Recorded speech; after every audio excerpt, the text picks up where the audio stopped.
내 죄가 사하여졌느니라. 오늘 말씀 제목입니다.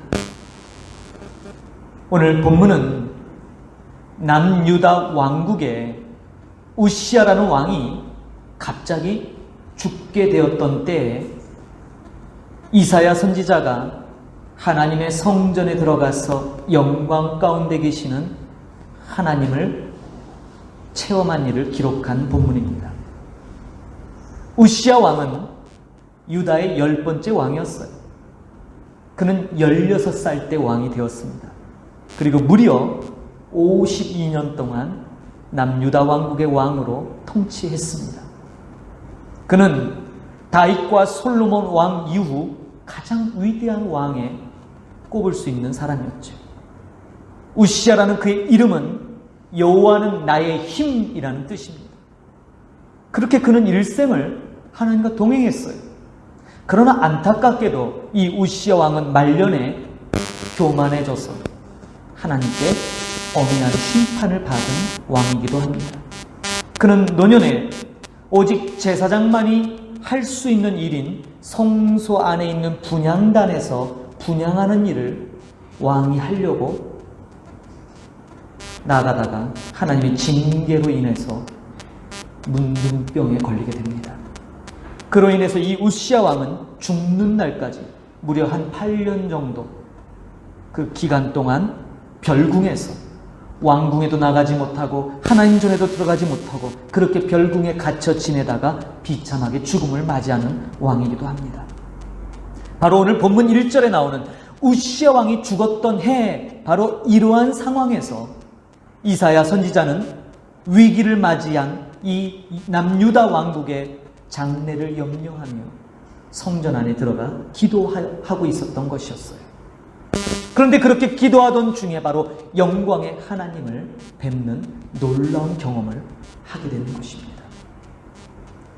이사야는 이 하나님이 계시는 성전에서 하나님의 임재의 영광, 그 엄청난 것을 목격합니다. 1절을 보니까 내가 본즉 주께서 높이 들린 보좌에 앉으셨는데 그 옷자락은 성전에 가득하였고 라고 기록합니다.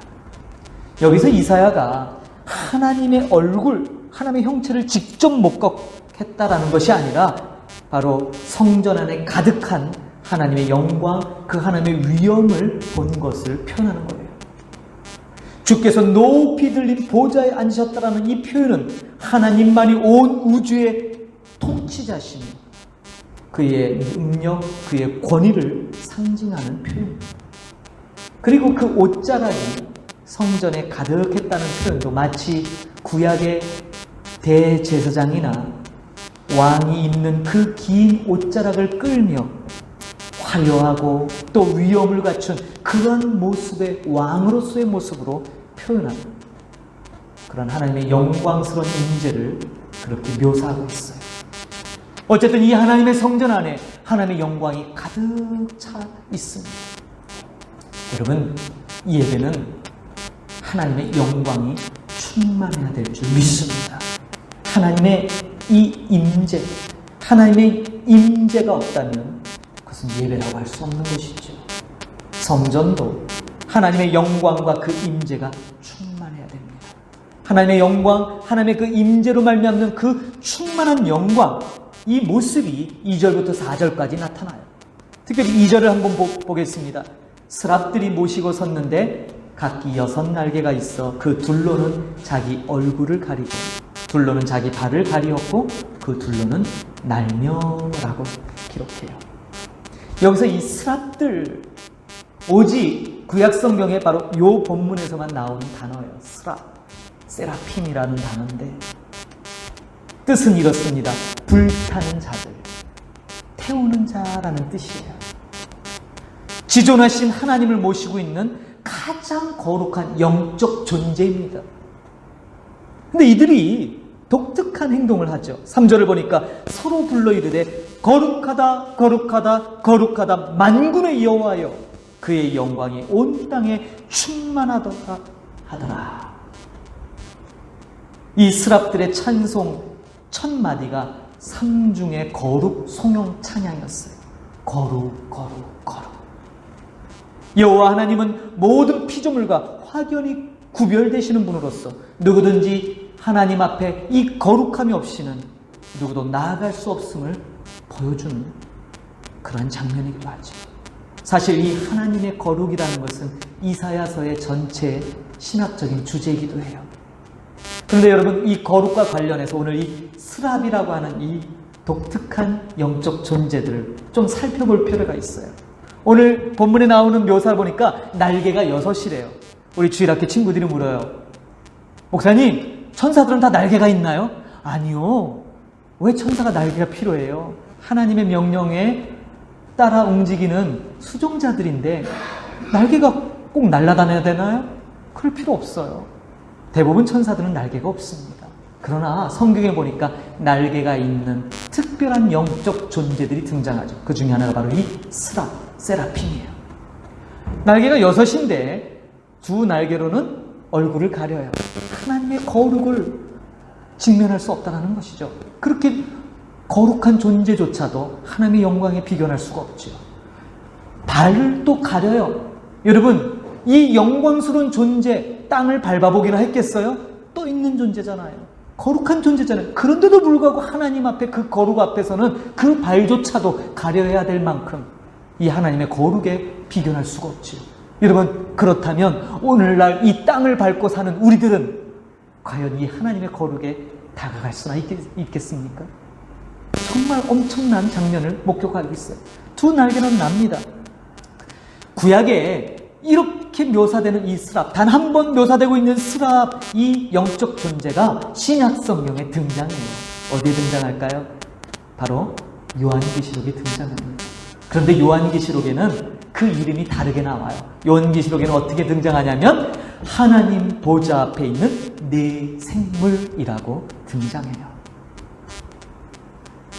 오늘 본문 이사야서에서는 두 날개로 얼굴을 가려서 얼굴이 안 나타나는데 요한계시록을 보니까 사도 요한이 환상 가운데 이들의 정체를 봐요. 4가지 얼굴의 형태를 갖고 있는 바로 그 영적 존재, 그것이 바로 스랍이었어요. 자, 그렇다면 오늘 이사야서 6장에 나오는 이 스랍과 계시록에 나오는 이 계시록 4장에 나오는 이 네 생물, 하나님 보좌 앞에 있는 네 생물이 같은 존재라면 우리는 중요한 것을 하나 깨닫게 돼요. 이 스랍은 천상의 위계 질서 가운데 가장 높은 위치에 있는 영적 존재예요. 왜냐하면 하나님과 가장 가까운 곳에 있기 때문이에요. 그런데 계시록을 보니까 이 천상의 가장 높은 영적 존재와 동등한 위치에 있는 무언가가 하나가 또 등장해요. 뭘까요? 계시록 4장을 보면 바로 24장로가 등장합니다. 24장로는 무엇입니까? 구약의 12지파, 신약의 12제자 합쳐서 곧 하나님의 거룩한 백성을 나타내요. 하나님 보좌 앞에 있는 가장 거룩한 영적 존재인 스랍과 동등한 자리에 있는 것이 바로 24장로, 하나님의 거룩한 백성, 곧 오늘날 교회를 상징하죠. 교회, 영적인 교회들, 그 교회, 사람인 교회, 그 교회가 뭐예요? 이 가장 하나님의 보좌 앞에 가까이 있는 존재로 묘사돼요. 여러분, 얼마나 놀랍습니까? 아니, 감히 이 하나님 거룩에 근처에도 못 갈 만한 우리들이 어떻게 이 가장 천상의 위계 질서 가운데 가장 높이 있는 이 스랍과 동등하게 하나님 보좌 앞에 설 수 있을까요? 그 이유는 하나님이신 우리 예수 그리스도께서 친히 우리와 같은 육신을 입고 이 땅에 오셨기 때문이에요. 하나님께서 그렇게 우리를 귀하게 보시는 거죠. 예수 그리스도께서 바로 그러한 죄 많은 우리 인간을 위해서 친히 대속제물로 죽으셨기 때문이에요. 여러분, 도대체 사람이 무엇이기에 그 영광의 거룩의 본체이신 예수 그리스도께서 우리를 위하여 죽어야만 하셨을까요? 스랍 또는 그룹, 이 어마어마한 천상 영적 존재들이, 또 천사들이 너무 놀라워해요. 그래서 히브리서에 보면요, 우리 인간, 우리 사람들의 구원에 대해서 천사들도 그 비밀을 알길 원한다라는 구절이 있어요. 도대체 저 사람들은 무엇이길래 이렇게 거룩하신 하나님께서 저들을 이렇게 사랑하실까? 여러분, 그게 바로 우리의 정체성이에요.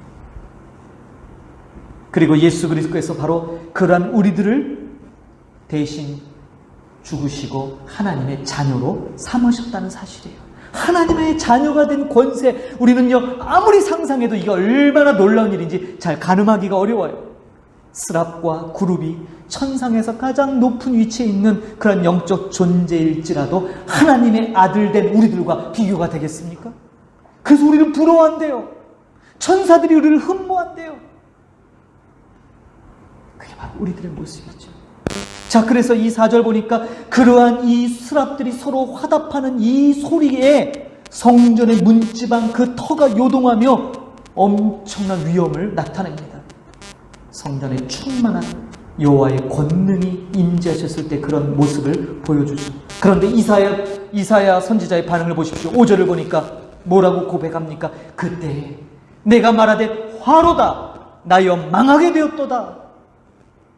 여러분, 이 엄청난 영광의 자리에서 이사야는 돌연 화가 임했다고, 나는 이제 망하게 됐다고, 나는 이제 죽게 되었다고 고백합니다. 왜요? 자신의 부정함을 깨닫게 되기 때문이에요. 나는 입술이 부정한 사람이에요. 나는 입술이 부정한 백성 가운데 거주하면서 만군의 여호와이신 왕을 배웠습니다. 이사야 선지자는 오늘 이 6장에 하나님의 성전의 이 임재의 영광을 경험하기 전에 유다를 향하여 수많은 사람들에게 엄청난 진노의 메시지를 퍼붓던 사람이에요. 화가 있을 거라고 엄청나게 심판의 메시지를 선포했어요. 그런데 정작 하나님의 영광을 맛보니까 그는 자기 자신을 보고 외쳐요. 뭐라고요? 화로다 나요. 나입니다. 나예요, 나. 주님, 진짜 죽어 마땅한 자는 바로 나군요. 망할 수밖에 없는 존재는 바로 나군요. 가장 더럽고 추한 자가 바로 나였습니다. 바로 나입니다. 그걸 고백하는 거예요.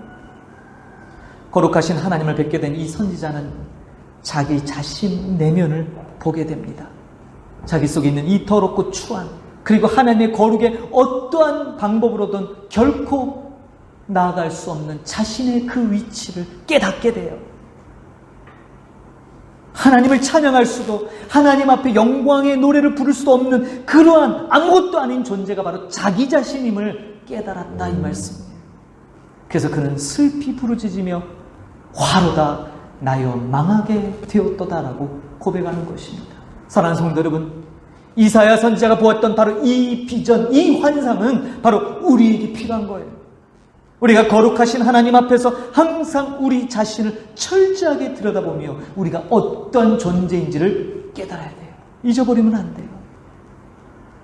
혹시 여러분 마음속에 깊이 감춰놓아 있는 죄악들이 있지 않으세요? 누군가 이런 비유를 하더라고요. 우리 안에 큰 방이 있는데 복도가 있답니다. 근데 그 복도에 온갖 더러운 사진들이 걸려 있대요. 보기에 민망하고 부끄러울 정도의 온갖 더러운 사진들을 진열해놨어요. 마음의 벽장 속에 꽁꽁꽁 우상을 감춰놨어요. 그리고 하나님으로부터 공급되는 생명수가 아닌 우리 안에 숨겨둔 나만의 샘물이 존재합니다. 내 영혼의 왕의 자리에 내가 친히 앉아서 왕노릇하고 있으며 은밀하게 죄를 품고도 드러나지 않으리라고 스스로 위안받는 그런 모습들이 우리 안에 있다라고 이야기합니다.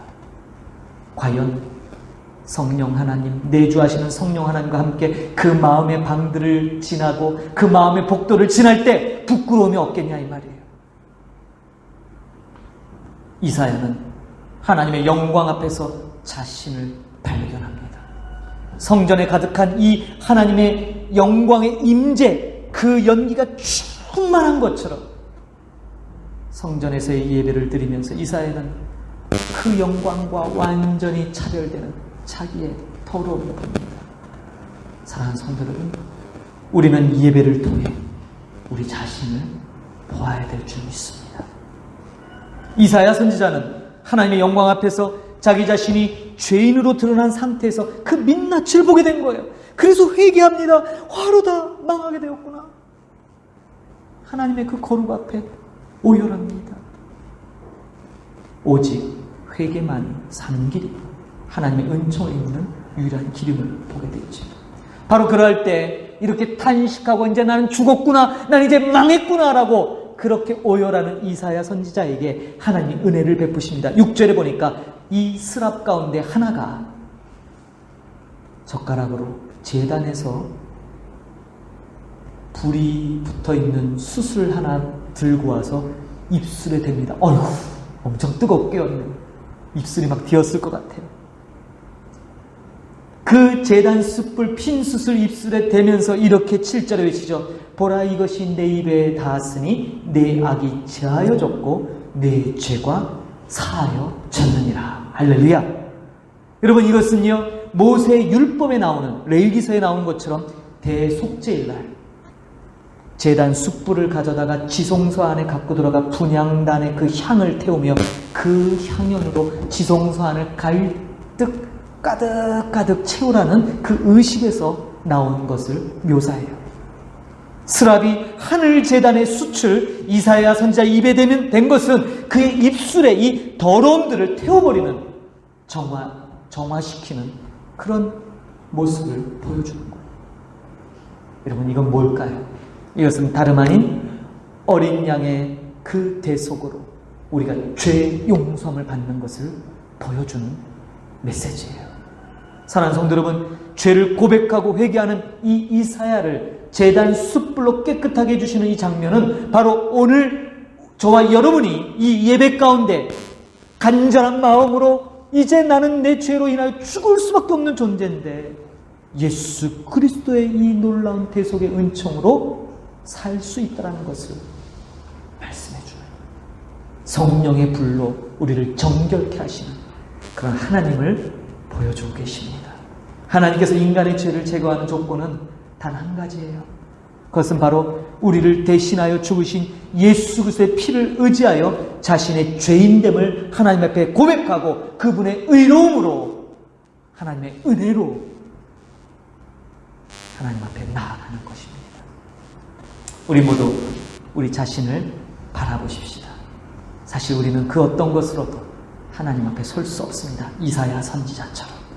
그러나 오늘 하나님께서는 그러한 이사야 선지자를 바라보며 그대로 두지 아니하시고 제단의 숯불로 정하게 하셨듯이 바로 예수 그리스도의 보혈로 여전히 우리를 정결하게 계시며 우리는 찬양해야 될 줄 믿습니다. 그 은혜 바로 오늘 말씀 제목처럼 내 죄가 사하여졌느니라, 이 말씀을 여러분 늘 기억하시길 바라요. 제가 토요일마다 레위기 말씀을 하면서 참 많은 은혜가 있습니다.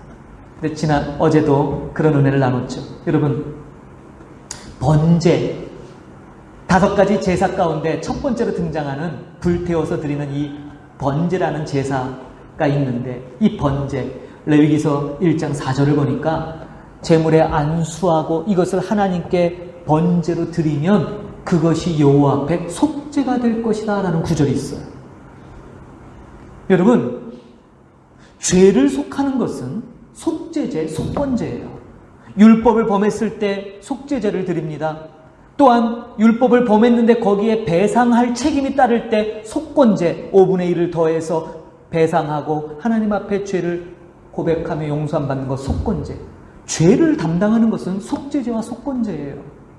번제는 사실상 죄를 속하기 위해서 드려지는 제사가 아니라 하나님 앞에 감사함으로 자원해서 드리는 제사가 번제예요. 그런데 번제에 죄를 속하는 속죄를 하나님이 담아주셨어요. 왜 그럴까요? 왜 그럴까요? 응당 죄를 졌다면 여러분 속죄제사, 속건제 제사를 통해서 하나님께 나아가면 되는데 왜 번제 안에 속죄의 기능이 있을까? 여러분, 우리가 하나님 앞에 죄를 깨닫는 것 은혜입니다. 우리가 알고 지었던 모르고 지었던 하나님께서 죄를 깨닫게 하셨을 때 우리는 즉시로 하나님께 회개하고, 구약으로 따지자면 속죄제사나 속번제를 드리면 되는데, 문제는요 우리가 기억해내지 못하는 죄는 어떻게 할 거예요?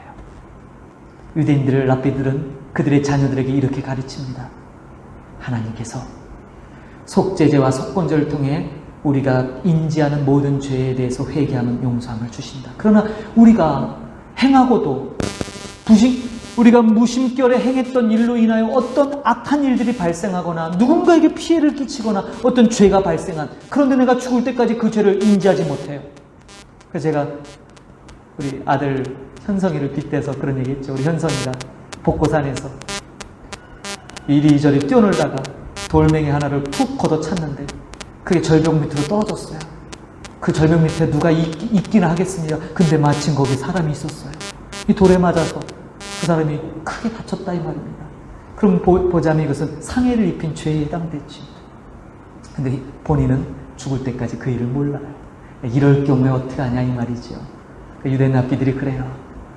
번제는 감사함으로 늘 하나님께 자원해서 나의 마음을 드리는 제사다. 만약 그렇게 늘 하나님을 잊지 않고 하나님 앞에 감사함으로 번제를 드리는 사람은 그러한 인지하지 못하는 죄를 하나님이 그 마음을 받아주시면서 용서해 주신단다. 이것이 랍비들의 가르침. 저는 그것을 보면서 참 지혜로운 해석이다 라는 생각이 들어요.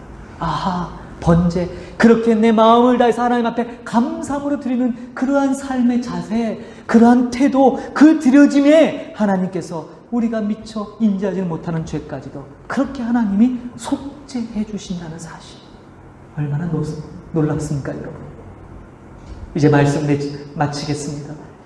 이사야는 자기의 부정함을 깨닫습니다. 바로 하나님의 거룩에 직면하니까 내가 그 거룩에 다가갈 수도, 그 거룩을 감당할 수 없는 존재를 깨달았죠. 저와 여러분도 마찬가지입니다. 그러나 우리 예수 그리스도로 말미암는 그 은혜, 그 덮음의 은혜, 그 보혈의 은총, 그것이 저와 여러분을 하나님 거룩 앞에 나아가도록 하는 유일한 길임을 오늘 이 본문을 통해 깨닫게 됩니다. 사랑하는 성도 여러분, 날마다 여러분 삶 가운데 감사함으로 자원하여 하나님 앞에 드려지는 여러분들의 번제와 같은 삶이 되기를 축복합니다. 그리할 때 하나님께서 이 모든 것들을 사하시고 우리를 용납하시며 복 주실 줄 믿습니다. 그러므로 이러한 믿음의 고백이 저와 여러분 삶 가운데 끊임없이 고백되어지고 나아가서 여러분 주변인들에게 하나님이 행하신 놀라운 일들을 선포하는 복되고 아름다운 삶이 되기를 주님의 이름으로 축복합니다. 오늘 함께 결단의 찬양이, 사실 제가 거룩하신 하나님이라는 찬양을 준비했는데 아까 우리가 처음 예배 경배와 찬양을 드렸던 6월절 어린 양의 피로 이 찬양이 더 적합한 것 같아요. 그래서 이 찬양을 다시 한번 주님 앞에 고백되어짐으로 오늘 우리의 마음을 주님 앞에 드리는 결단을 하겠습니다. 6월절 어린 양의 피로.